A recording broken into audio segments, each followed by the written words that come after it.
I was up to a full-time job worth being on my cell phone. Just to clarify, that means that for about 40 hours a week, at one point, I was on my phone. You have the screen time app now on iPhones. Mine said that I had gotten up to 5.5 hours, which when I found that out, needless to say, just made me feel awful. I kind of pride myself on trying to be productive, and when you're spending 40 hours a week on your phone, it's kind of tough to make that argument, right? So it kind of motivated me at least to look into how that happened, what are the causes. And for the most part, I got down to it. It really gets to Facebook and Instagram. First off, how do they make money? They make money from you being on their app. The longer you're on the app, the more ads they can play, the more money they make. Excuse me. And it is designed for you to stay on there as long as they can. So how do they do that? There's 3 methods that they use. First is there's a variable set of rewards. Well, what's a variable set of rewards? That means when you get on Facebook, sometimes you have likes and comments and sometimes you don't. And when you have likes and comments, you feel pretty good, right? There's nothing wrong with it. It's your social peers saying, hey, what you posted is pretty interesting. And you have that wave that comes over you that wow, that is really good. According to Jose Reyes' article on how cell phones are ruining our relationships, engagement from social media releases a chemical called dopamine.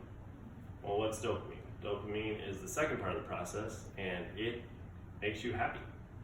That's basically what it does. But it also makes you want to go find that happiness again once it's gone. So you now have likes and this thing that makes you happy. Which, according to Trevor Haynes' article for Harvard, is if we as humans preserve a reward to be delivered at random, which is a variable set of rewards, and if checking that reward comes at minimal cost, which Facebook and Instagram are free to check, we end up checking it habitually, and that leads into the third part, which is habits, which, according to Charles Duhigg's book, The Power of Habit, has 3 things: a cue, the habit that's performed, and a reward.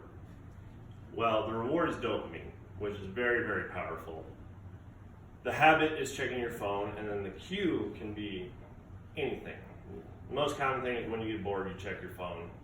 You get rewarded with dopamine because maybe you got likes that one time. Well, the next time you're bored, your brain said and saying hey, last time we were bored, we checked that app and we got pretty happy.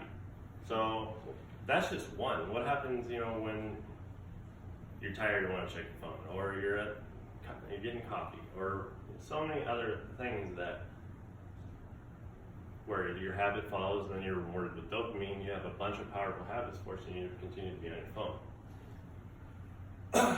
And these companies, Facebook and Instagram, have teams of marketers and engineers, according to Adam Otter's book, Irresistible. Tech companies such as Facebook and Instagram have teams of marketers and engineers devoted to getting you engaged to their app. Where do they get this blueprint? Yes, they have those teams. Where do they get this blueprint of these 3 things? And it is right down the street on Las Vegas Boulevard. It is the same 3 things that slot machine addiction comes from. They all have a variable set of rewards in slot machines. They all have that release of dopamine when you win, and they all have that habit, wherever that habit may be, whether it's smell, smoke, alcohol. But we'll also make sure to ask the question, well, what methods are they using to get you on these more often? And just to show proof, here's one thing.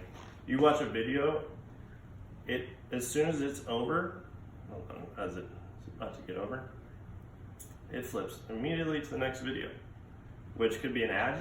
There's ads inside of the videos, but instead of asking for you to skip to the next video, they just play right away. That's them getting to do it. Other things I've heard of is Instagram will cluster likes and comments so that instead of just, when someone likes it, it lets you know, and actually it'll bunch them together so that you have zero, but then you have like 8. And that's, you know, your social validation coming in one big hit of dopamine, and suddenly you have a more powerful habit created. So, moral of it is the next time you're on your phone, try and notice if you're there because you mean to be there, or if these apps have trained you to be there. Thank you.